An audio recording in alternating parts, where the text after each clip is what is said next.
Welcome to Nepal. Thank you so much. You climb the Mount Everest, right? That's where I'm going.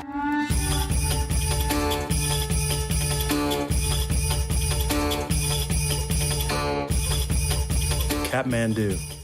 It is here that I will begin to explore the captivating country of Nepal. In Nepal, Pashupatinath is biggest temple. Yeah, she will. That ended in 2006, right? Yeah, she will work here. And the next bank, you can see the body cremation is happening there. I've never been to this country before. I've never been to the Khumbu Valley. I've never been to Mount Everest. It's not about this mountain. It's about you guys. Becoming a mountain guide, it's not easy. I want to say, all girls, you should come and you can follow your dream. To Kathmandu, it looks okay. And after that, I'll let you know. What piece of advice would you give someone? If you want to climb the mountain and go back to your home, just prepare for it before you come here. Be scared and be intimidated and be humble. There's a lot of crevasse, open crevasse. I came to Nepal on a quest to explore this captivating country, but I leave with so much more. What's up, everybody? This is Fred Richani. We have right here via Zoom the man you just saw in the trailer, The Quest Nepal. This man survived Mount Everest, has lived to tell about it, to document about it. We are talking to filmmaker Alex Harz. Alex, thank you so much for the time. How's everything going? Man, it's pretty good out here. You know, the weather's shifting a little bit here in Denver, Colorado, where I'm at, but all in all, I can't complain. And thanks so much for having me, Fred. Hey, I appreciate you taking the time. It is absolutely insane. There's so much I want to ask you about, but you mentioned that you're in Denver right now. So is that where you're based? And has mountain climbing, to put it lightly, been in your family? You know, that's where I'm based, but it's not traditionally in my family. I was born in Spain. I grew up in Europe, and then I spent my, high school years in the flatlands of Omaha, Nebraska. So couldn't be farther away from mountains when it came to that.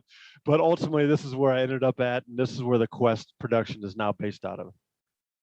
And it's wild, right? It's hard enough to climb Mount Everest, to live, to tell about it. It's a whole nother animal to also document it. For those that don't know, I mean, I've worked on some documentaries. Like, documentary filmmaking is not easy at all. Right. Combining the two, and I can't even imagine. So how the hell did you juggle everything between climbing Mount Everest, trying to stay alive, and also documenting this for our viewing pleasure? Well, you know what? Needless to say, it was the hardest thing I've ever done in my life. I was also a college athlete, and that didn't even remotely compare to climbing Everest, and then to take it a little bit further by actually trying to document it all, and come back down with 63 hours of content. There's a lot of stuff that you can't control. In traditional filmmaking, as you know, a lot of it's staged, the blocking, everything's set up for you, the lighting's perfect, the audio is all perfect. But when you're talking about a place like Nepal, it's very hectic, it's organized chaos, so a lot of it is run and gun, improvise as you go and deal with what you're thrown into.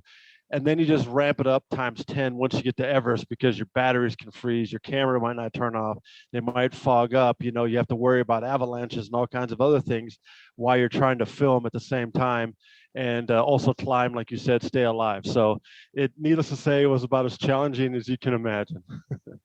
And what's also challenging that some people may not think about is the traveling aspect, actually getting there in the first place. And I was eerily amused by the most dangerous airport in the world. Can you tell us about that? Yeah. So once you get to Kathmandu, you're kind of thrown into this mixer of going back 50 years. And like I said, this organized chaos, and you're right away inundated into a foreign world. But then when you actually get settled in, and then you have to head up for the expedition towards Everest, which takes 52 days, you fly into this little tiny airport, if you want to call it that, in the village of Lukla, because there are no roads that lead to Everest. So the only way you get there is by either walking a tremendous amount of distance, or you have to fly there and then start trekking for 9 days to get to base camp. So when you fly into Lukla, the pilot has to bank around this mountain and come in really hard and drop the nose down like this to hit this little tiny strip of asphalt. And then when he hits it, he's got to hit the brakes and stop the plane and spin it at the end of this tarmac before he runs into the side of the mountain. And mind you, Fred, the tarmac is about the size of 3 basketball courts. Yeah, that not a lot of room for error there. No. Unfortunately, it's not. And unfortunately, there's quite a few fatalities that have taken place there. Not too long ago, 4 people died when a plane ran into a helicopter there on the tarmac. So, yeah, it's an unfortunate thing. But, if you want to climb Everest, especially from the Nepal side, it's kind of one of the first gut check gambles you've got to take. Definitely. And how important were some of the bonds that you formed that we saw throughout the film and everything? Not just to help you obviously accomplish this goal, but just to really understand the culture and, just have a friend for life. Absolutely. First and foremost, that's probably the greatest thing I take away from this is my new bonded friends, my Sherpas brothers and sisters that I have now that are basically like family that I've never met for the rest of my life. I mean, we've not only gone through an experience that, that is, pretty unique to say the least, but more importantly, their spirituality and their openness and givingness and the way that they just take you in is almost undescribable or indescribable. And it's something that I will never forget. And it's a bond that I'll never, ever, let myself cherish any further than I can at this point. I mean, it's just amazing. And if there's one thing I really think viewers will appreciate, besides the obvious bravery and you documenting this, is the fact that you really kind of highlighted the culture. And it wasn't one of those shows or films where it just kind of glosses over and look at me. I mean, no, you really went into like the traditions and everything else, and also talked about the very unique political situation. How important for you was it going into this before even filming that you said, okay, you know what? I really want to highlight the culture and humanize these people and not just make it about the mountain? Absolutely right. Because, in the West, especially when you think of Nepal, you don't know much about Nepal. Of course, Mount Everest, put Nepal on the map back in 1953 when the first time it was climbed. But then otherwise, it's random little things like Doctor Strange, floating around Kathmandu. But you really don't know anything about Nepal. So the whole point of the quest to begin with is to use the adventure, to tell you the rest of the story. So it's really kind of an educational thrill ride. And in this case, we take Everest to tell you the story about the culture and about the history and the people of Nepal. And that's really what the main goal was that we could entertain you by climbing this mountain. Hopefully you'll learn something along the way, but also to really unveil that rarely seen culture that you just don't get to see in the West when it comes to any kind of documentaries. Now, from what I understand, you're not just a filmmaker. You've also been a performer, an actor, a philanthropist. You've had a ton of job titles. How did it lead you to this journey where, from what I understand, the quest isn't just a standalone documentary, but you're looking to make this into a series? Yeah, exactly. It's designed to be an ongoing series, and the quest Nepal, and then also we have a VR component to this as well. It was designed to be the launch title, and the reason why we picked Nepal and Mount Everest was because if we wanted to prove this concept and prove this series, why don't we go to the hardest and most difficult place first? Because if we pull it off there, and we're humbly honored and fortunate to have done so, then we're pretty confident that we can replicate this in any other location, which of course is very important from a production and distribution side of things. Because a lot of people say, yeah, I want to do this, do this, and do this. Sure, we all do, but can you actually pull it off? And so we've said, okay, let's put our money where our mouth is, and let's see if we can, pull this one off. And if so, then we have a valid case to continue to do this further. When did you decide to go full bore into acting and filmmaking? Usually some people will go into acting first, maybe they'll go into filmmaking. You chose to do both and do kind of a little bit of everything. So how did you get to that journey in the first place? And what made you decide, you know what, I want to kind of live the best of both worlds, despite the fact that, it's not easy all the time? Yeah, because it originally came from climbing a mountain. I was climbing some of the highest mountains around in order to prepare to go to Everest. So it was a long, long journey to get ready to go to Everest. And that was based off a childhood promise I made to myself when I was a young kid. After a soccer practice sitting in Nebraska, I saw something on Everest, and I said to myself, one day I'm going to climb that mountain. And for out of sight and out of mind for many, many years, then I'm sitting on my couch in Denver, Colorado, watching some random daytime television. And for no apparent reason, that recollection dawned on me again and said, Alex, you promised yourself you're going to climb Everest. The next day I started. No idea what I was doing. I had no idea how to go about it. I started climbing the 14ers, which are the highest mountains here in Colorado, 14,000-foot peaks in the wintertime, and snowboarding gear, overweighted, sweaty, no clue what I was doing. But I was like, okay, I've got to start somewhere. And then that process of trying to honor a childhood commitment to myself began. But along that way, when I was climbing in Argentina, the highest mountain in South America, as well as then the highest mountain in North America, in Denali in Alaska, I was standing on the summit of Denali and I was looking out over the Alaska range at 11:30 at night because it has that perpetual sun, in the middle of the summer. And I said to myself, wow, this is amazing and beautiful and all that, but I can't just do this for the few moments of standing up here to look at the most amazing scenery you can imagine, because it's too much risk, too much time, it costs too much money, it alters your life too much. I said, I've got to do something bigger than just stand on top of this mountain. And that's how the quest was born. And I said, well, why don't I take my experience in acting and filmmaking, improv, and so on, and mold that all together. And hopefully I can take people then on these journeys to reveal what I'm seeing and experiencing, because I know that the majority of the world will not have that opportunity otherwise. Definitely. And you're not just, of course, the filmmaker, you are the host of The Quest and everything. Are you still looking to do more acting and improv and performing arts as well, or is this kind of your main focus at this point? I like it. And I had a radio show before this, a live improvised comedy radio show, which at the time was the only one in the world where we did live improv over the air based on suggestions of people coming in, driving down the highway, whatever, Facebook, Twitter, and so on posts. And we acted it out there with 25 improvisers right there in the studio. And I love it. I have a lot of passion for that. But then I realized if I'm going to put all eggs into one basket, because the amount of work and effort it takes to do these quests, especially climbing Mount Everest, for example, all the training, preparation, and pre-production, all that, I got to focus on one thing at a time. And in this case, I said, okay, let's make the quest the primary focus. We'll see what the other things hold. And of course, I'm always open, to other opportunities. But right now, my main focus front and center is the Quest series. It makes sense. And you're still a relatively young guy. So it might make sense for you to do this, be adventurous, put your body through the ringer, by choice. And then, after a while, maybe you want to go back to improv. That's exactly right. And if you want to join me on stage, Fred, we'll do that anytime you want. Hey, I just took an improv class in London, so I'll hold you to it. That's very cool. That's very, very cool. Awesome. And I just want to get this right too. May 24th is when we expect The Quest Nepal to be available on all major streaming platforms, including iTunes, right? Correct. That's it. Excellent. Yeah. Excellent. Now, before we let you go, we always like to ask our guests some kind of random rapid fire questions just to get to know them better. Are you ready? Sure, man. Throw it at me. All right. Favorite late night snack or cheat meal? Oh, protein bar, actually. Besides Mount Everest, is there any location you visited that you're proud of that you're allowed to talk about? Yeah, I would say maybe the pyramids of Egypt, because of the fact that I actually got to scale on the pyramids, which you're not normally supposed to do. But one of the police officers, pointed at it and said, "Go on up there." That's so cool. What would you say is the most unique place you visited?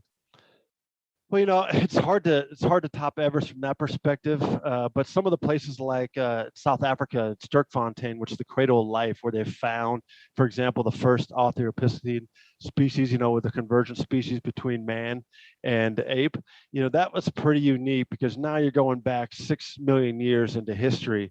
And that kind of just, shakes you up a little bit about, wow, this is something special, and what are we doing here, kind of a thing. Who or what inspired you to become an actor and performer? I think it was more about the fact of saying, how can I express myself? And probably, how can I express myself in the most wacky way without being put in a straitjacket or thrown into prison? Well said. Well said. Do you have an all-time favorite actor and actress? I don't, because I think it would be, unfair and not do them justice if I just named one. All right. Fair enough. Is there a movie or two that you could watch like 50, 100 times and it just never gets old?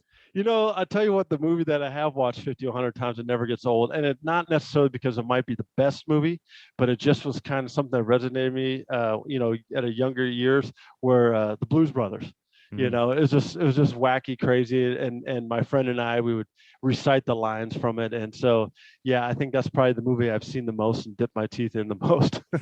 Being a host, being a filmmaker, being an actor, do all three kind of complement each other over time? Do you feel like being a filmmaker is making you a better actor and vice versa? Absolutely, because then you get all the spectrums from behind the lens and in front of the lens. And a lot of times actors don't have a good sense of what it actually takes to make movies. And a lot of filmmakers don't have a good sense of what it takes to be an actor or a host.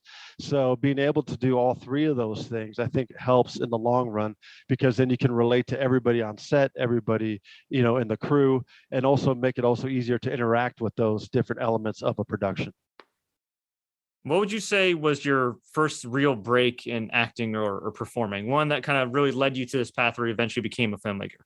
I did this dark comedy way back when by the name of American Dream. And that probably was one of the things that kind of led me into cementing my road or my path, that I want to do something with regards to production, either behind and or in front of the camera. So I think that was probably, that first step that put me into that position. Most awkward moment as an actor and performer? Ooh, that would also been on an American Dream, because we had a lot of hidden camera scene, a lot of like jackass kind of stuff in that film. What we did is we blended real life footage and scenes with stage shots. And so then I'm forced, and I played a mentally handicapped character in that movie. So I'm out in public, and I'm doing this outlandish stuff, because what we're trying to do is to validate what we're telling you in the story through real life reactions. So being out in these public places and acting mentally handicapped and seeing people's responses from all across the board that you can imagine. That probably was the most awkward thing, because again, it wasn't in a scripted environment. It was out there and it's real and it's raw, and you have to deal with it and improvise along the way. So why at the same time staying in character. That's wild. I'll definitely have to check that out. Is that streaming somewhere? Probably. Yeah. You can still get it on. I think you can get it on Amazon, and you probably can get it on some other platforms as well. But yeah, it's if you're into dark comedy and twisted kind of humor, go check it out. Cool. Not counting all the crazy close calls you had in the quest Nepal, what's your most awkward moment as a filmmaker? Maybe something more on the lighter side, not necessarily the near-death side.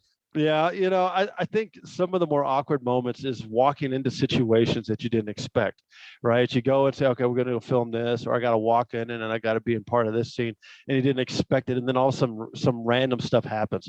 Someone drops their pants on accident, or they rip their outfit because, the costume department is switching an outfit and the whole thing comes dropping down. But then, they didn't even realize the amount of people that are around. So it always makes for good fun. It also makes for, kind of that post-production, laugh where you can always kind of jab at somebody. So, I kind of like those moments as well.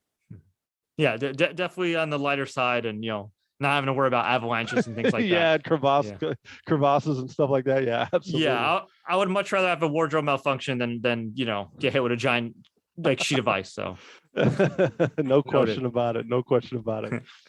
What's the best piece of advice you give for success?